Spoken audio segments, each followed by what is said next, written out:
Middle Tennessee's only primetime news. This is Fox 17 News at 9, your Code Red station. We begin with breaking news in West Nashville, where a small plane has crashed right beside Interstate 40. This video just into the Fox 17 newsroom from a Nashville resident on scene. You can make out the shape of a plane there surrounded by smoke and flames, and fire crews just put out those flames. The scene's located just off of Interstate 40 near the Charlotte Pike exit headed into the city. Well, on one side of your screen, you can see debris and first responders. On the other side, the traffic backup heading down I-40. Tonight, we know that this was a single-engine plane. It seems to be contained to the grassy area on the shoulder of the road. No word on any casualties. Fox 17 News right now working with our contacts on the ground to get more information for you. Father whose autistic son has been missing for more than a week tonight shares his waking nightmare in an exclusive interview with Fox 17 News. This comes a week after 15-year-old Sebastian Rogers disappeared, as deputies now start scaling back their around-the-clock ground search. Well, Seth Rogers says he is heartbroken. Fox 17 News' Caitlin Miller joining us live in the Shackle Island community of Sumner County again tonight with what his biological father wants everyone to know. Caitlin? Yes, well, as you can imagine, it was a very difficult phone call. Sebastian's father, Seth Rogers, says that Sebastian is his entire life, and he would do anything to get his young boy home. For a week now, Seth Rogers has been living a parent's worst nightmare. If you could say something to Sebastian right now, what would you say? I miss you, buddy. And I'm waiting. I want to hear from you. Seth says he lives in Clarksville, but he's been in Sumner County every day searching for his son, Sebastian Rogers. What has the last week been like for you as a father? My heart is missing somewhere out here, and I'm just trying to find you. The Sumner County Sheriff's Office told Fox 17 News Monday that they have scaled back ground search operations and are pushing forward on the investigative side. Seth says the last time he saw Sebastian was 2 weekends ago. I got to see him. We got to play video games, watch TV. Had a great weekend. Sebastian was last seen on February 26th on Stafford Court near Beach High School. Fox 17 News asked Seth about some of Sebastian's hobbies that could help the public find him. Seth says that Sebastian likes creeks, fishing, playing video games, animals, and plants. He's got a big heart. He's loving. You know, he's inquisitive. We also spoke with neighbors who are doing everything they can to help support the family during this time. Everybody wore green on Friday for him because it was his favorite color.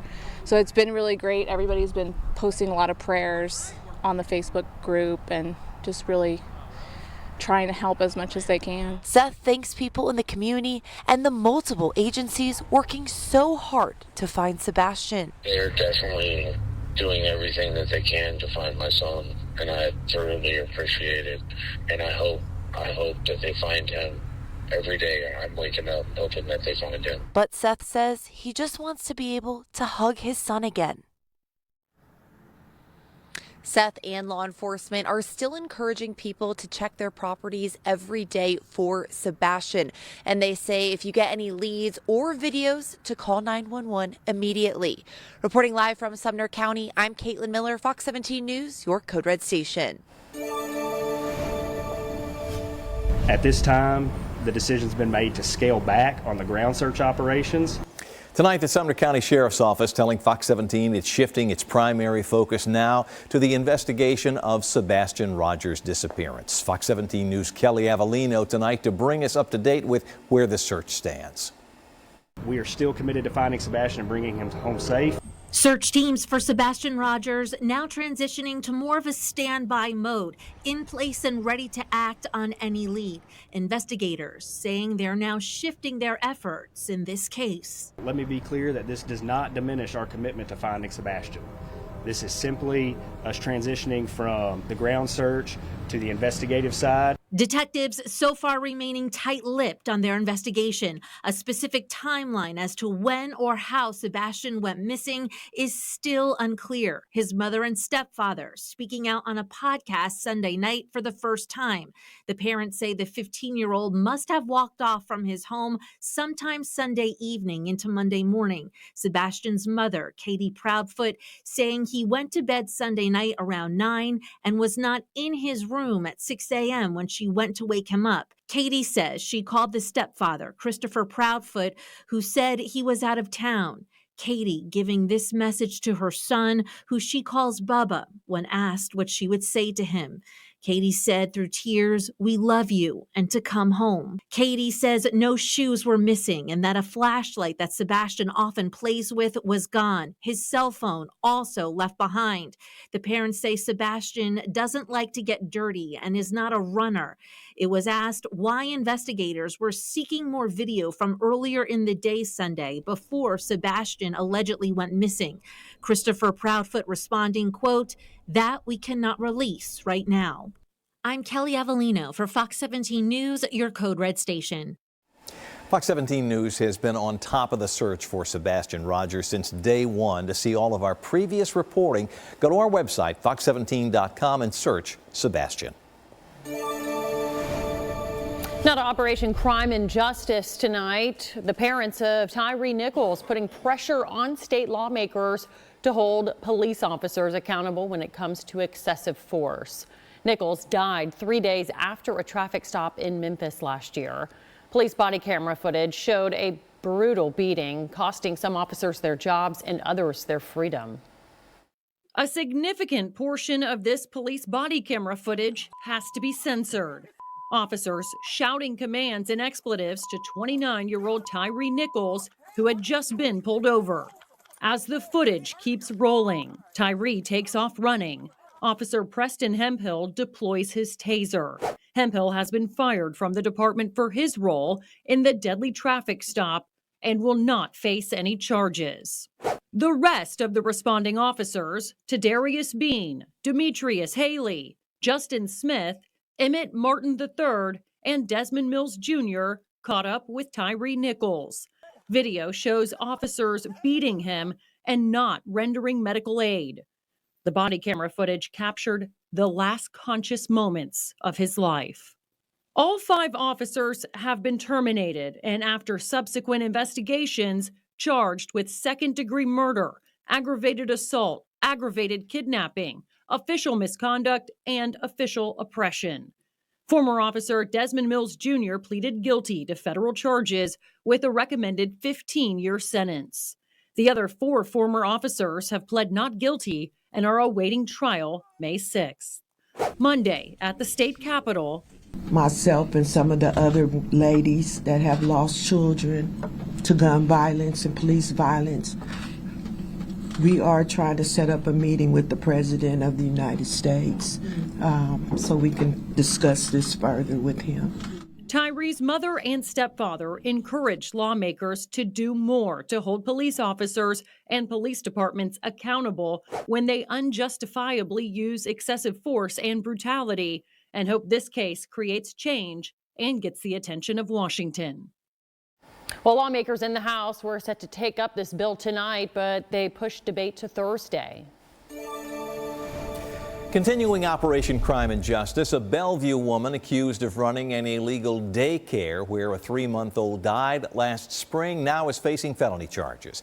Ann Jordan's accused of running a daycare out of her apartment, watching 6 other children when that baby died. Metro Police later found Jordan at a state park after they say she had seriously hurt herself. Jordan is now facing, again we say, felony charges, aggravated child abuse, endangerment, and operating a daycare without a license. All right, Katie, really warm today, and most people not complaining about it. No, especially when, we're only in the beginning of March. I know. And we'll take those days when we can. It felt really summer-like out there. It did. Didn't it? Yeah. Humid, too. And the good news is, typically this time of year, you'll think, where's the other shoe that's going to drop? I do not see severe weather this week. It does not look like or appear that our severe weather chances will be all that great. We just don't have a lot of instability with these showers and storms. Not to say that we won't have a few thunderstorms around, but again, as we go through the next couple of days, we've got several chances for rain. Most of them will be just that, rain along with some thunderstorms, and temperatures stay above average, although they won't be quite as warm as what we had today. We topped off at 78 this afternoon. Live look here downtown, things looking fairly quiet at the moment, but knocking on our doorstep, we've got some showers and a few thunderstorms rumbling to our west. In fact, we've had a few very active cells pushing just west of Memphis here, moving through Jonesboro in Arkansas. So we'll be watching these storms. This is going to be the same area where our rain arrives for tomorrow morning. But again, the severe weather potential stays very low for us locally. Lows tonight stay mild with the cloud cover moving in. We'll talk more about when the best chance for rain arrives for Tuesday. That in your Fox 17 Code Red forecast. Megan. Thank you, Katie. A car crash that took the legs of this volleyball standout. What we can expect as the man accused of changing her life heads to trial. And Listen, Suze, HelloFresh makes eating better exciting. Smells good. 'Cause it is good. How long were you in the fridge? A long, long time. We continue to track breaking news in West Nashville, where a small plane crashed right next to I-40. This is along the eastbound side of 40 near the Charlotte Pike exit coming into town. Right now, we're waiting for a briefing by first responders to share exactly what they know to this point. We think that'll be coming up in the next 15 minutes. We'll bring that to you live. And tonight in Operation Crime and Justice, the trial is underway for Daniel Riley, the St. Louis man accused of hitting Smyrna High School volleyball standout Janae Edmondson. Now, Edmondson lost both of her legs. It was just a terrible crash. Fox 17 News' Amanda Chen right now with what we can expect from this trial. Janae Edmondson's life was turned upside down last February when she was in St. Louis for a volleyball tournament.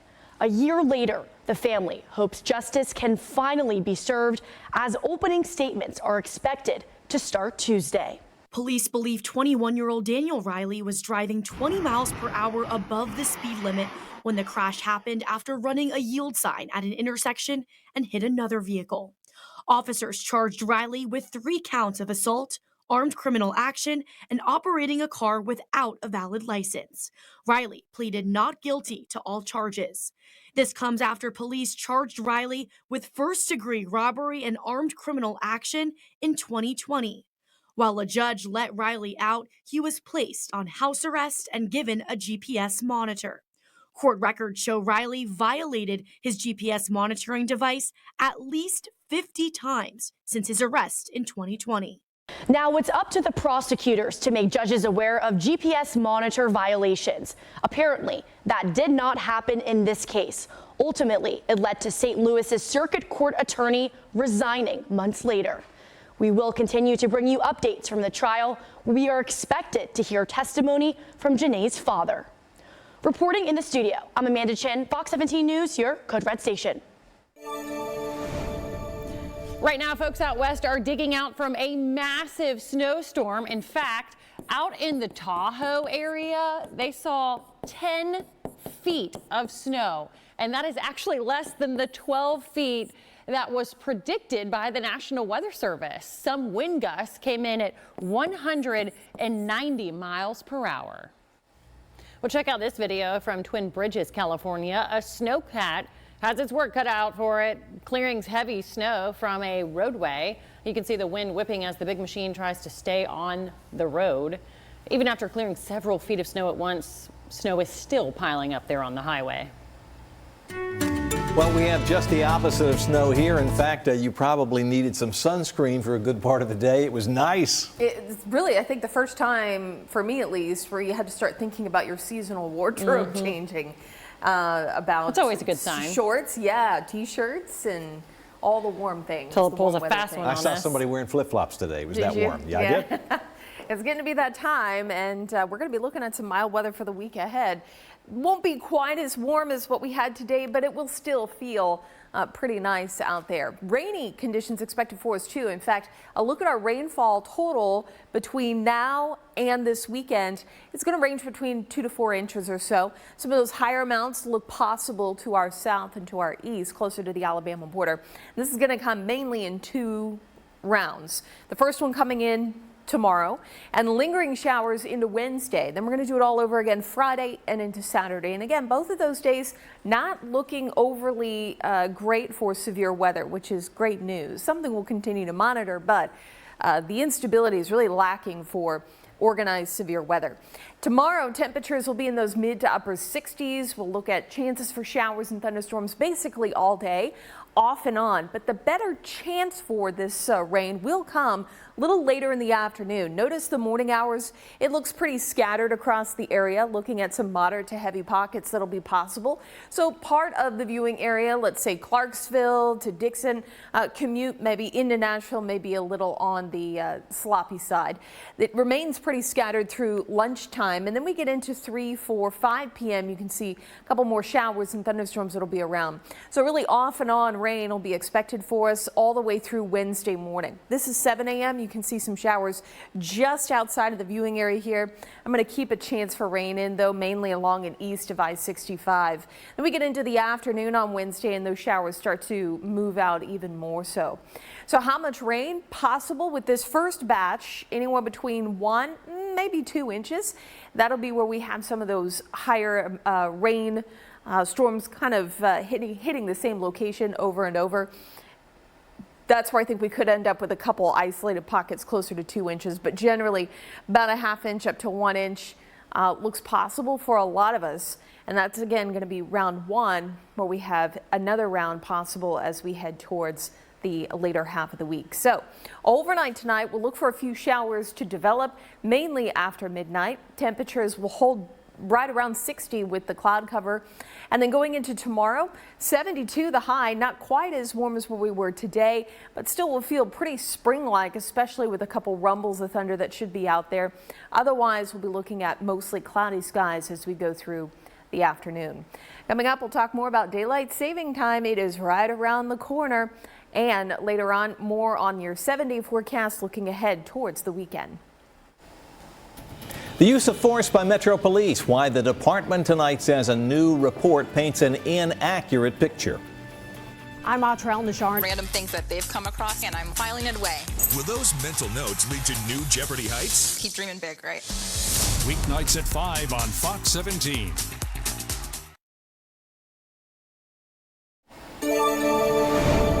Continuing coverage tonight in the U.S. Supreme Court's decision to keep former President Donald Trump on the ballot in 3 states where he had been disqualified. Well, the unanimous decision comes about 24 hours before voters head to the polls for Super Tuesday. Fox 17 News' Atra El-Nashar breaks down the impact. A rare unanimous Supreme Court opinion means individual states cannot remove former President Trump from their ballots. In December, Colorado's Supreme Court ruled Section 3 of the 14th Amendment precludes Trump from appearing on their state's ballot because he engaged in an insurrection, January 6th. Maine and Illinois drew the same conclusion, which is now thrown out. You cannot take somebody out of a race. The voters can take the person out of the race very quickly. Colorado Secretary of State Jenna Griswold says she's disappointed and Colorado should be able to bar oath-breaking insurrections from our ballot. The justice's explanation was a pretty simple one, writing, because the Constitution makes Congress rather than the states responsible for enforcing Section 3 against federal office holders and candidates, we reverse.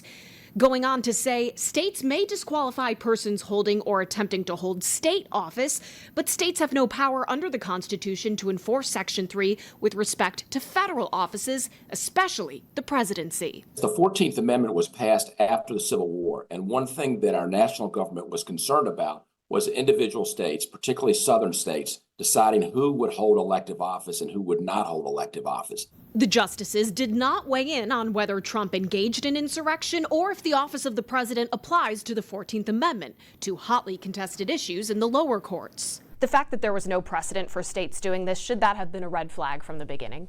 Yes, I mean, this case was always a legal long shot. The justices were concerned about different states having different rules for who could be on the ballot for the most important election in our country. An election polarizing Americans between two unpopular candidates. In her own concurring opinion, Justice Amy Coney Barrett writes, writings on the court should turn the national temperature down, not up. And all 9 justices agree on the outcome of this case. That is the message Americans should take home. In Washington, I'm Atra El-Najjar reporting. Well, the use of force and race by Metro Police, the group calling for officers to do better, and why Metro says this report is flawed. And second one for just $1. Ba-da-ba-ba-ba. This Fox 17 newscast is sponsored by B.F. Myers Furniture. We continue to track breaking news in West Nashville, where Metro Police now say several people are dead in a small plane crash right beside the interstate. We're told it's a single-engine aircraft went down right along Interstate 40 inbound near the Charlotte Pike exit. Well, this is video just into our Fox 17 newsroom from a Nashville resident on the scene. You can make out the shape of that plane surrounded by a billow of smoke and flames. Right now we're waiting on a briefing from first responders. We should hear from them any minute now. If the oversight board says that this is a somewhat narrow way to consider statistics, do you think that this data is fair? Tonight in Operation Crime and Justice, new numbers when it comes to the use of force by Metro Police. Metro's Community Review Board's report is out, and Fox 17 News' Kylie Walker shows us that some say it does not paint a fair picture. Well, the Community Review Board says that MNPD uses force on people of color at much higher rates. Those critics in law enforcement, both past and present, question if this report is giving us the entire picture. The Metro Nashville Community Oversight Board analyzed MNPD use of force trends from 2018 to 2022. They looked at everything from use of weapons to bringing in police dogs. We have a lot of work to do when it comes to the history of policing and with Black and brown communities. I think we can do and create so much work if we come to the table. Alicia Haddock with the Community Review Board speaks on the findings, which says Black people accounted for 60% of the use of force incidents in 2022, compared to 28% of white people. 96% of force that was used on youth were for youth of color, as well as 58% of those being girls.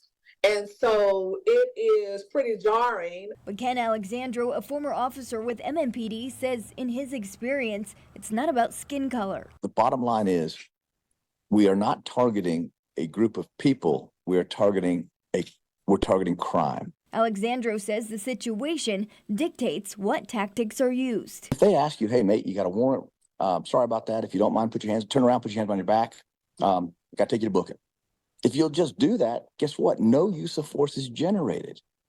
But if you decide, well, I'm not going to go, again, we don't have the option to say, I'll come back tomorrow and see if you're here. Maybe you'll change your mind. Alexandro believes the report lacks perspective. And MNPD previously issued a 5-page statement with concerns over the integrity and the methodology of the study, saying the document is laden with inaccurate statements. After analyzing data and also getting community input, the Community Review Board also put out a list of recommendations for MNPD. We have all of that on our website, fox17.com, where they also pointed to some de-escalation tactics. But Ken Alexandro says that not every situation is going to be the same, and also urges those on the board to go on a police ride-along. In Nashville, Kylie Walker, Fox 17 News, your Code Red station.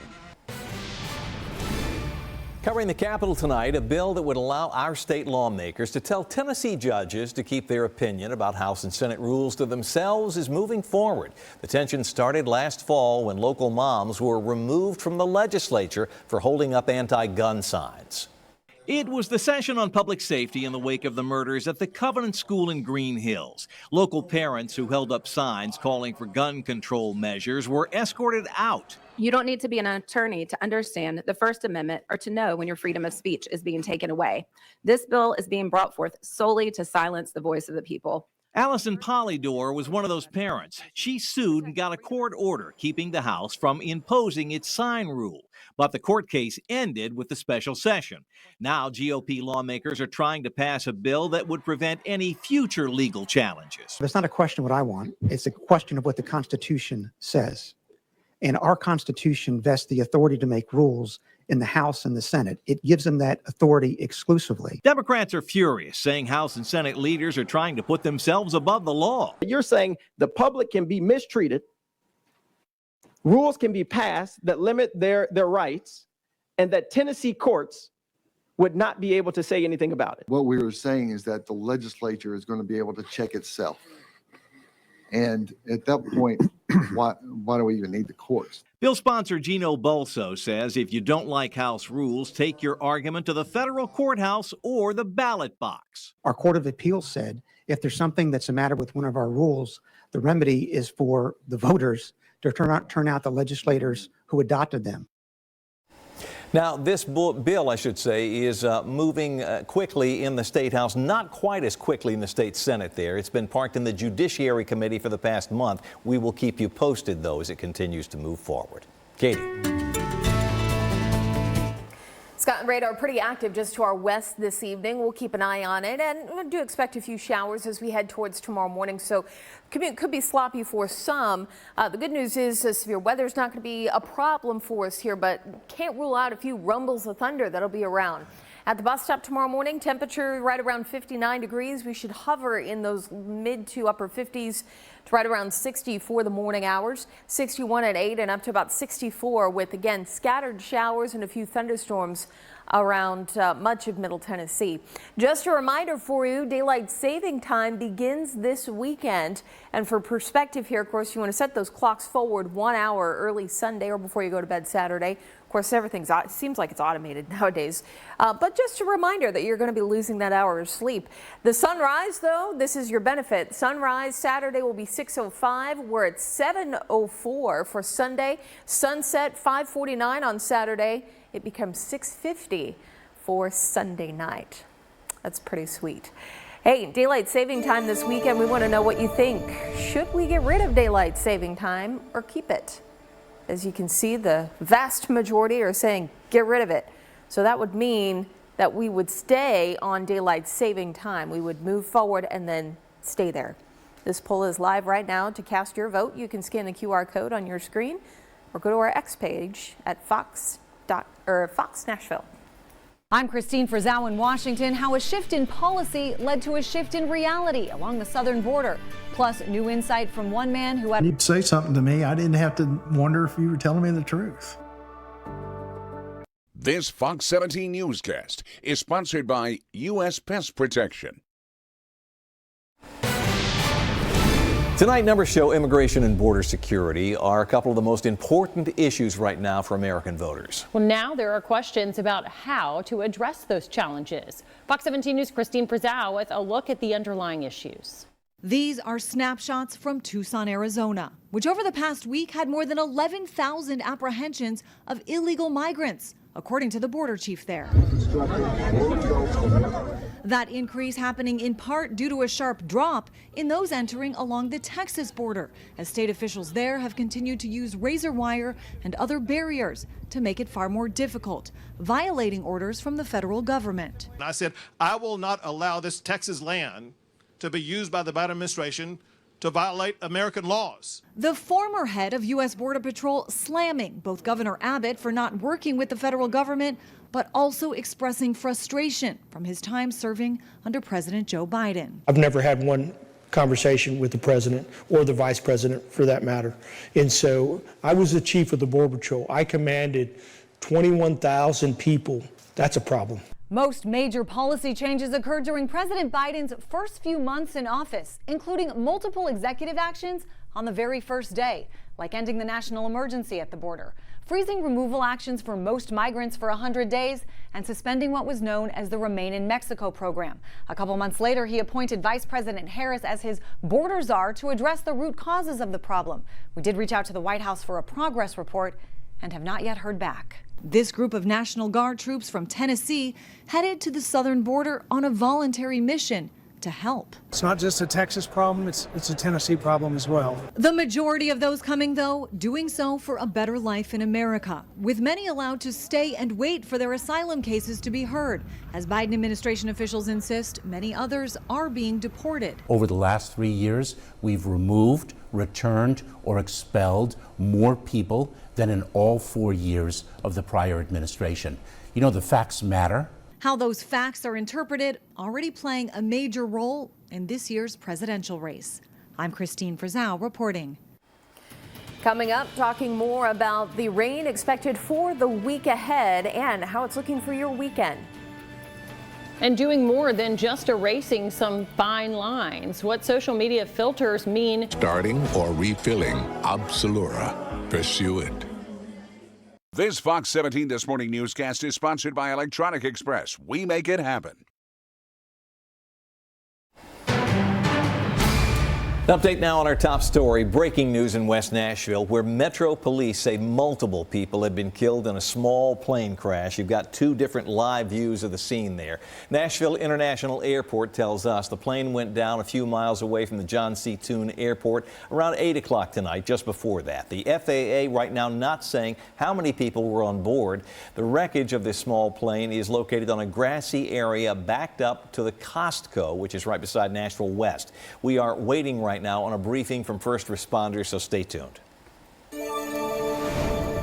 Well, it's something that you see a lot of every time you scroll through social media. Pictures and videos altered by beauty filters.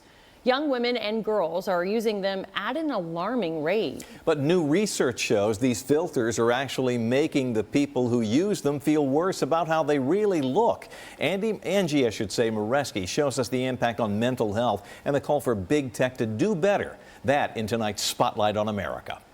It's called Summer. Using a beauty filter to enhance what you look like. It just makes my face look super bright. My hair's really blonde in it. Has become part of the social media routine for young women like 24-year-old Jennifer Clifford. I feel very pretty when I use this filter. You're so beautiful. Thank you. Already. Nice. Thank you. Why do you feel the need to even use a filter? I think for me, you are always pressured, I guess you could say, to look your best, especially on social media. Filters started out as silly fun, like Snapchat's original puppy dog lens. Now they've evolved with the help of artificial intelligence into beauty filters on platforms like Instagram, Snapchat, and TikTok. Full lips, chiseled face, super pretty eyes, really nice eyebrows. That can automatically, in real time, manipulate your image or video, significantly changing your features. Bold glamour filter. This is me using TikTok's Bold Glamour filter. And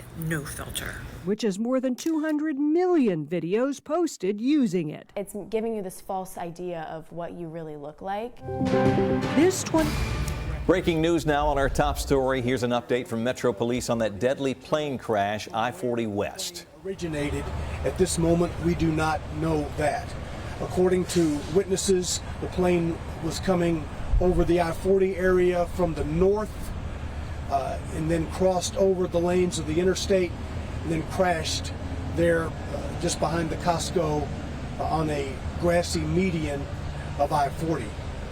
The Federal Aviation Administration and the National Transportation Safety Board will be conducting the investigation into why the plane went down, the circumstances surrounding the crash. Neither of those entities is on scene at this moment. The Nashville Police Department, the Nashville Fire Department is on the scene along with the Tennessee Highway Patrol, the Nashville International Airport Police, and the scene is being stabilized until federal authorities arrive. Kendra Maloney from the Nashville Fire Department will talk about her agency's immediate response as they arrived on the scene. The Nashville Fire Department was dispatched to the crash site immediately, as there were several witnesses who saw the plane crash in that median area that Don described. When the crash did go down, it did, as witnesses described, implode on impact. That impact was catastrophic and did not leave any survivors. When our crews arrived on scene, they were met with heavy flames and fire smoke in the area showing from that crash site. They were able to extinguish that fire and also preserve the evidence from that scene so that the appropriate agencies can come and investigate what led to this deadly crash. We are saddened by the loss of souls that were on board, but we are proud of the work that everyone is doing to stabilize this incident and to make sure that there were no additional casualties that came from that. There were some bits of the crash sites that did kind of scatter around the scene, but crews were able to quickly gather those pieces so that there were no additional injuries from people that might be passing by on the interstate, and quickly set aside the scene to make sure that it was safe for everybody that was passing by. The interstate is shut down at this time for investigations that are going to be ongoing for quite some time, and it might be opening up here in some capacity, but people can expect delays in the area. All right, that was a live briefing from both Metro Police and the Fire Department about a deadly plane crash on the side of Interstate 40 inbound near Charlotte Pike. We will continue to monitor and give you updates as we get additional information. Katie? Scott, this evening should remain relatively quiet compared to what we'll see by tomorrow morning and tomorrow afternoon. Scattered showers and a few thunderstorms in the forecast for Tuesday. Will be one of our more rainy days of the week. But again, a nice quiet view here from our South Nashville camera. We take a look at tomorrow morning. If you're up early, I would be prepared for chances for rain, especially as we head towards the middle to late part of the morning hours here. Temperatures starting to go up as well in those low 60s. By 10 a.m. right around 65 degrees, again with those rumbles of thunder. Now today we did have our pollen count because we remain dry, and tree pollen still on that we'll call it moderate side, as well as grass and a little bit of mold too. So we're definitely getting into that season, especially tree pollen season in the early spring. And we're going to see those categories remain elevated here. Warm weather continues for us as we head through the overnight. These are actually 2 overnight numbers. As we get into tomorrow morning, here's between 3 and 9 a.m. Temperatures holding steady in those low 60s and then climbing into the upper 60s right around 70 for the afternoon. Extra cloud cover for tomorrow will help keep temperatures a little cooler compared to where we were this afternoon. For perspective, very warm for us here. We take a look at our numbers for the new month. Our March average highs are right around that 58 to 59 degree mark for the first few days of the month. We get into the later half of the month and you can see that we do start to see those averages climb back to 68 here by the end of March. So tomorrow it'll be feeling more like the end of the month rather than the beginning of the month. As we take a look at your 7-day forecast, you can see temperatures hold right around 70 here for the next few days. One good chance for showers here Tuesday, some lingering showers for Wednesday, and then we do get a brief break before yet another chance for rain arrives. That'll be for Friday and into the beginning of your weekend. Right now, I would say Saturday we do have a decent shot at some showers moving through here. But again, none of these look to be severe at this time. Remember to roll those clocks forward 1 hour as we head into early Sunday morning. Katie, thank you. Also ahead, more than just a hazard, why the rise in tumbleweed. This Fox 17 newscast is sponsored by Eurostone. This Fox 17 newscast is sponsored by Zander Insurance. Get this, people in Nevada and Utah dealing with a unique hazard of late. Tumbleweeds are covering the roads out there and the freeways, disrupting traffic. They're stacking up several feet high and can be a fire hazard. This is all thanks to windy weather out there in those states in the west. Tumbleweeds also can cause breathing problems for people who have grass allergies. In consumer news tonight, listen up, Trader Joe's fans. The store is recalling more than 61,000 pounds of chicken soup dumplings. There are concerns that they could be contaminated with plastic. Some customers reported finding hard plastic inside the food. So far, the plastic has not caused anybody to get hurt. You are asked to throw the dumplings out, though, or return them back to the store.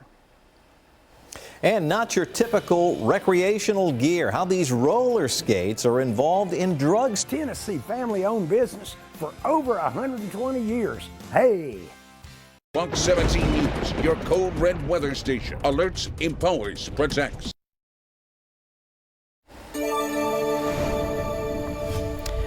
Tonight in Operation Crime and Justice, drug traffickers getting creative. What you're looking at here on your screen, a package of rollerblades, but part of the wheels are made out of cocaine. Investigators say whoever sent them used a drug-laced gel when creating the wheels. The package came for Columbia and ended up in Wisconsin. Police are still working on who exactly will be facing charges. In consumer news tonight, something to keep in mind as you plan for your spring break this year. Experts say airline passengers are now paying more to check their bags. United raising its rates to $80 for one bag. American, JetBlue, and Alaska Air also increasing their baggage fees. Delta charges for a checked bag but does not expect to increase its prices. Southwest Airlines right now the only major carrier out there that doesn't charge for checked bags. Experts say baggage fees brought in nearly $7 billion for the airlines in 2022. This is Fox 17 News at 10, your code red station.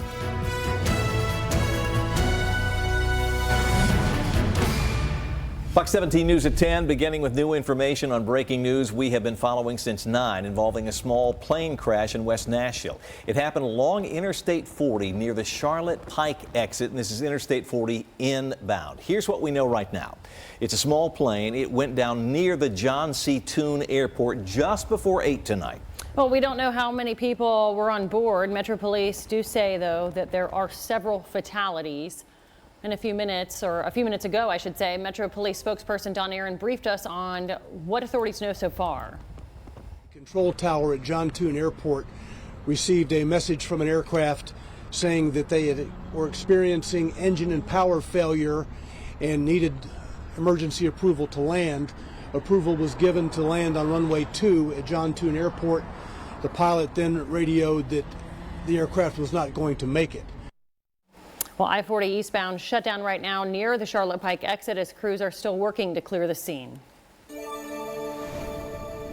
It has been a full week now since anyone saw 15-year-old Beach High School freshman Sebastian Rogers. Well, tonight the father of the missing autistic teenager, Seth Rogers, is speaking exclusively to Fox 17 News. Fox 17 News' Caitlin Miller in the Shackle Island community tonight with the story. It was a very emotional interview, speaking with Sebastian's father, Seth Rogers. Seth says that he lives in Clarksville, but has been out here in Sumner County every day trying to find his son. Seth says the last time he was with Sebastian was 2 weekends ago.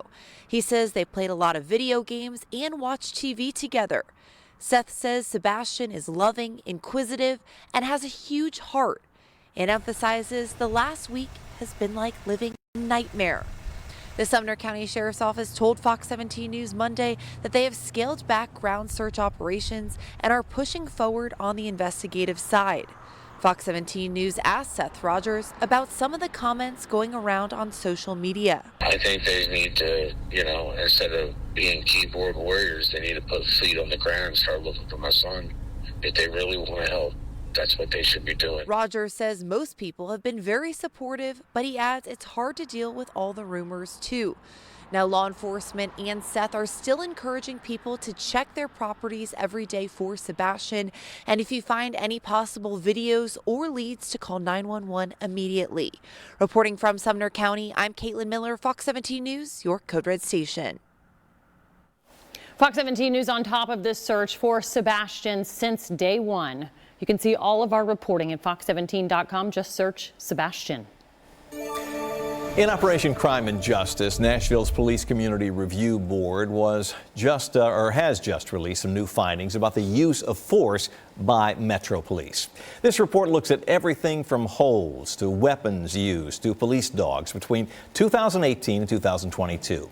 CRB says the data shows black people account for 60% of those on the receiving end of use of force incidents in 2022. That's compared to 28% of white people.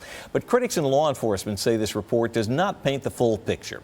Retired Metro Police Officer Ken Alexandro says that tactics depend on the situation. Targeting bad. They are not targeting color or race. They're targeting crime because the people are demanding that we do the job. Do you think that this data is fair? This is a bottom-up approach to public safety, and we're committed to it, and we stand behind every piece of data that's in this report. Alicia Haddock with CRB says this report includes a list of recommendations for MNPD as well. Police Department issued a 5-page response pointing to inaccuracies in the report. Continuing Operation Crime and Justice, the 4 fired Memphis police officers facing murder charges in the Tyree Nichols case are set to go to trial in May. A 5th officer has already pled guilty. This after last year's deadly beating of Tyree Nichols during a traffic stop. Officers initially said they pulled Nichols over for reckless driving. Officers can be heard shouting 71 commands in 13 minutes of body camera footage while Nichols begged officers to stop beating him and cries out for his mother before taking his last breath. Today at the Tennessee State Capitol, Tyree's parents are insisting lawmakers pass further measures to hold police accountable when officers use excessive force. Myself and some of the other ladies that have lost children to gun violence and police violence, we are trying to set up a meeting with the President of the United States so we can discuss this further with him. Right now, the Wells family is trying to push back against House Bill 1931, which gives the state more authority to regulate local police agencies. Covering the Capitol tonight, a bill that would make rules adopted by the state legislature immune from state judicial reviews moving forward, but not without debate. Now, this all started back in the fall when people holding signs about guns were removed from state legislative meeting rooms. A court issued a stay in that case, but the case was dropped as the special session came to an end.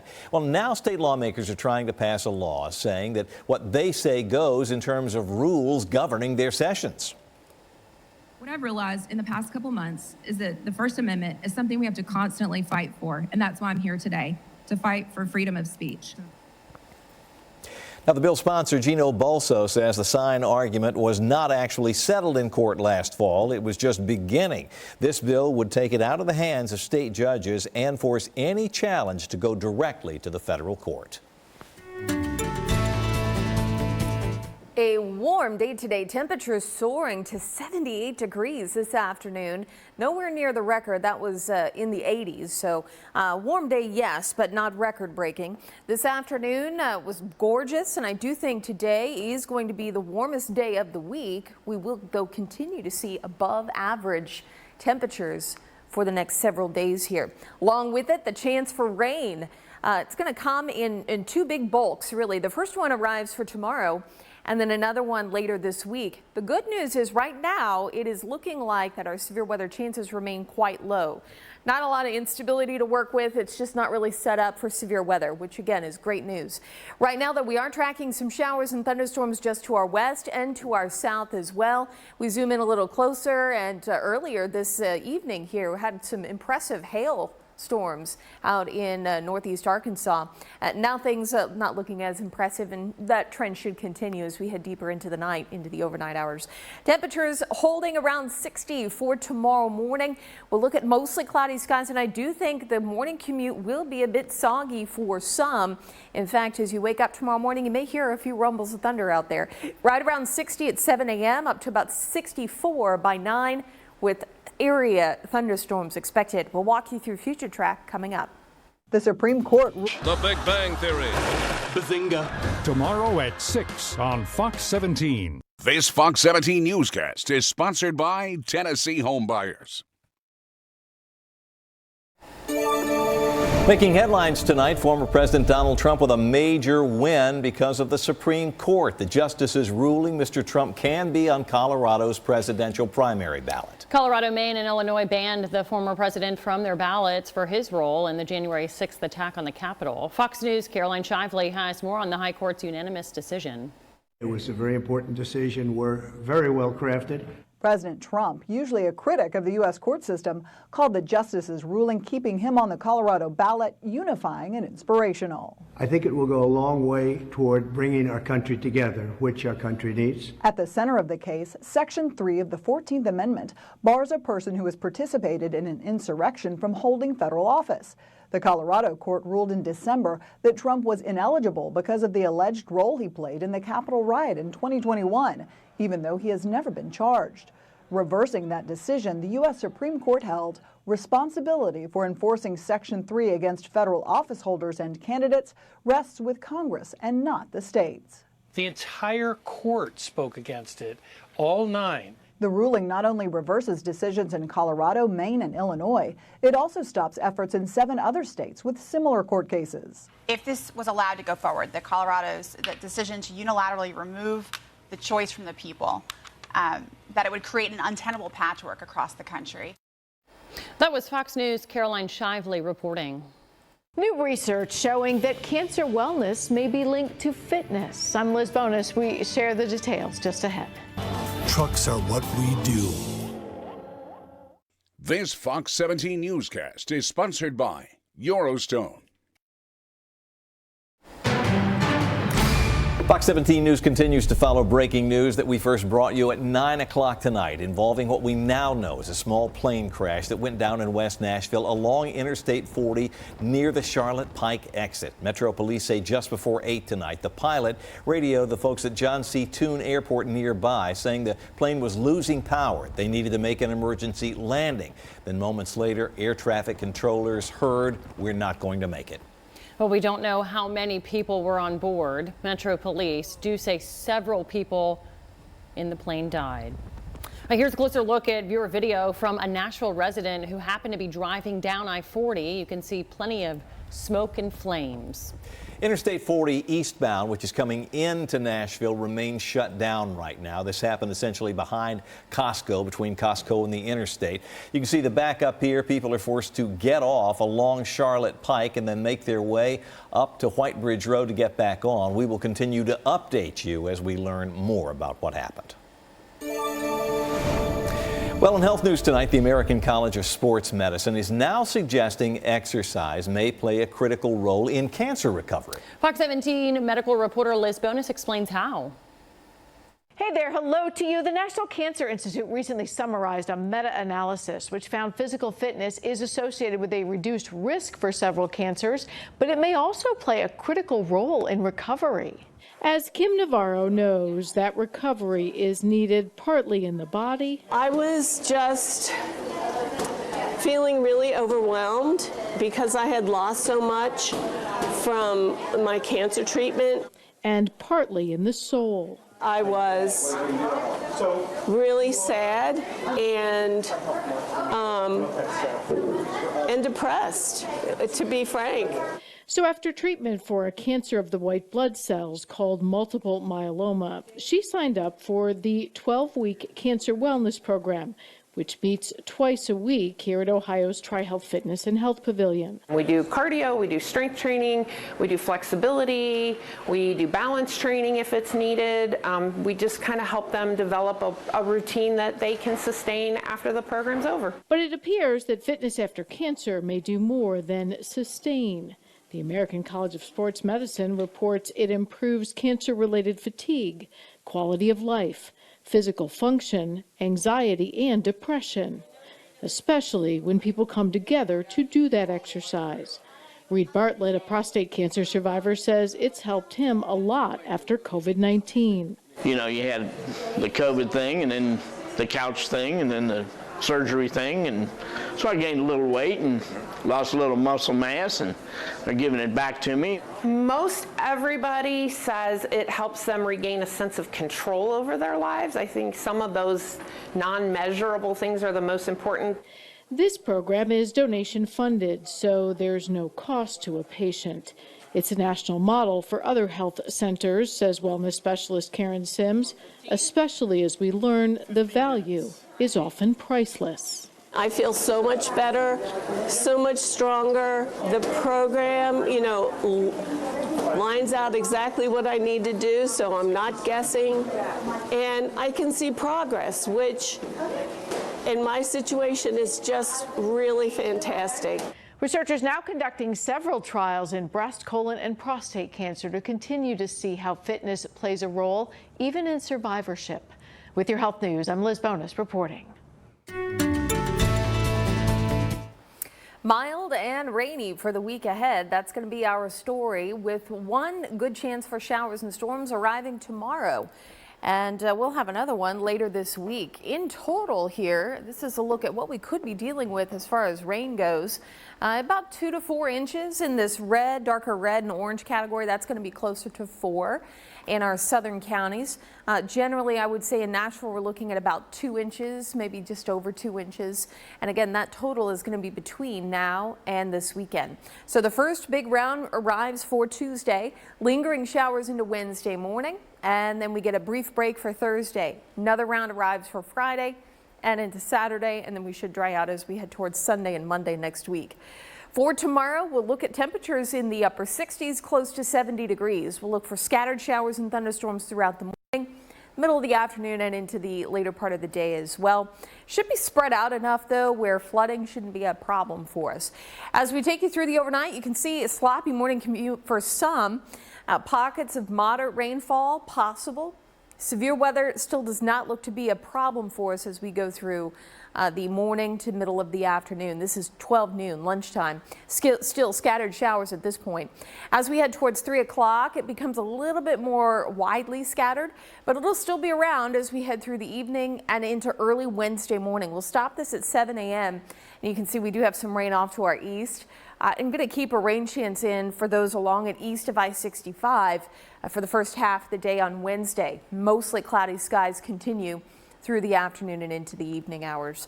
As we take a look at how much rain we could see just from this first round, about an inch or so looks likely. Could see a little bit more where we have those moderate to heavy pockets of rain moving over the same location from time to time.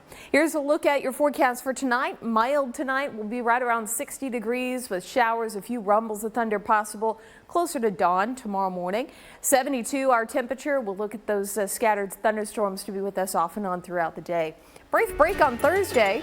Notice too, temperatures stay pretty steady right around 70 all the way through the end of the work week. We do cool down as we head into the weekend. And don't forget to turn those clocks forward 1 hour early Sunday. Weather Window, presented by the National Weather Desk. We saw a lot of pictures and videos from the western blizzard this weekend, but we really noticed this one from Reno taken at night. We thought it was really kind of eerie. Sophie the dog sees the fresh snow in Salt Lake City and wonders where that early spring is.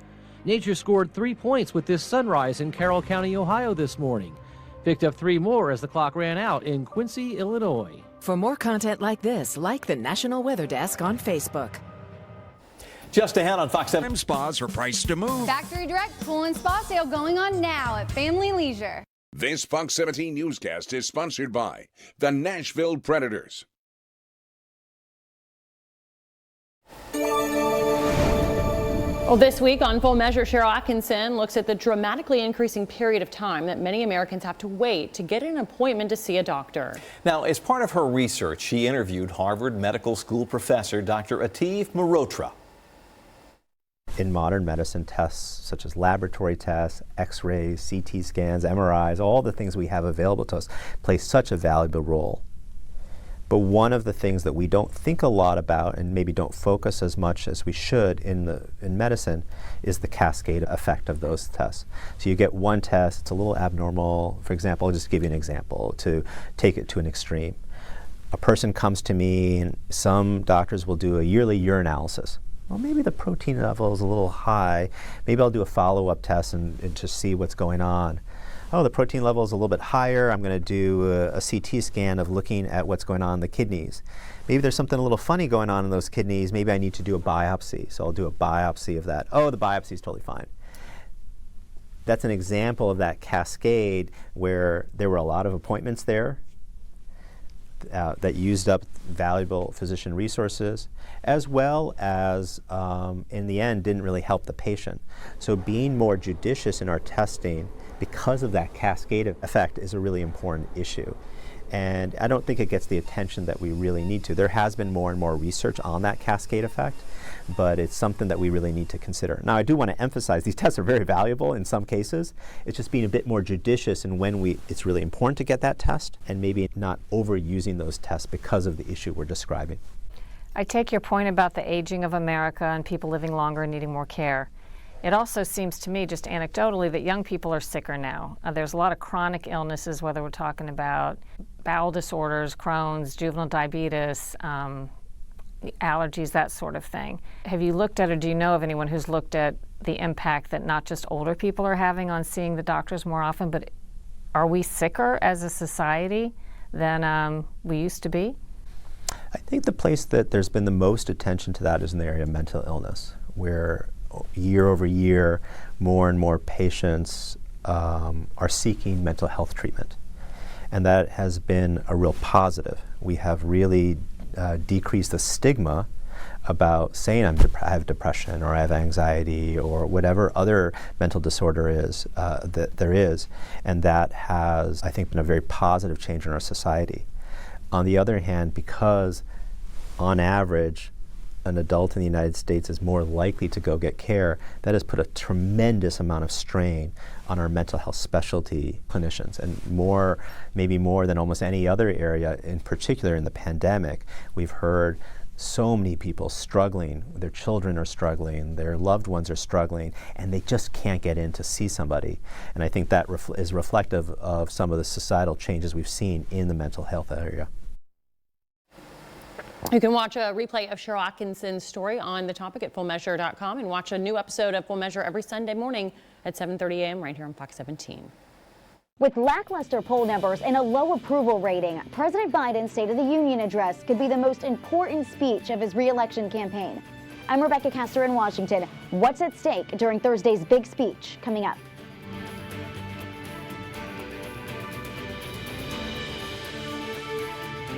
Pizza. Get $5 off our signature 8-corner pizza today.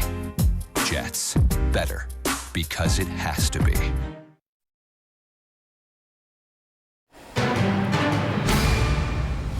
Fox 17 News live at 10 o'clock, continuing with the breaking news. We're giving you a closer look at the crash site along I-40 in West Nashville. This is what's left of a small plane crash. Metro Police say that the pilot tried to make an emergency landing at John C. Toone Airport after losing power and did not make it. We're told that there are several fatalities involved in this crash. I-40 eastbound lanes are still closed while we work on the scene right now. And we checked the scheduled flight log at John C. Toone Airport, which is pretty close to this crash, and realized that the tail number CFBWH, registered in Canada, was scheduled to land at 7:43. Right now, that flight status is unknown. It's a Canadian plane that made a stop earlier today from Canada to Pennsylvania to Mount Sterling, Kentucky, and was scheduled to land tonight in Nashville. We'll bring you the very latest tomorrow on Fox 17 News this morning, starting at 4 a.m. Looking ahead to the rest of the pivotal week for President Biden. He is behind former President Trump and Nikki Haley in recent polls, but Thursday he'll have an opportunity to connect with voters in the State of the Union address. And as Fox News' Rebecca Castor reports, he's expected to highlight his accomplishment and map out a second term. With President Biden's lackluster poll numbers and an approval rating of 42%, Thursday's State of the Union could easily be the most important speech of his re-election campaign. No president has ever won re-election in the modern era since polling began with an approval rating under 50%. But the State of the Union could offer an opportunity to chart a new course. According to the White House, the president will highlight his economic agenda, protecting women's reproductive rights and uniting the country. I can tell you that the president is ready. He's ready to take that moment to talk about the State of the Union, to lay out his future vision of how he sees this next year and beyond. It's a prime opportunity to pitch himself to uncertain voters. especially as the latest Fox News poll finds the majority of Americans say his administration has mostly failed at handling national priorities, such as border security. The people that came out in overwhelming numbers to elect Biden last time around won't come out. He is so out of touch with what's going on in the United States.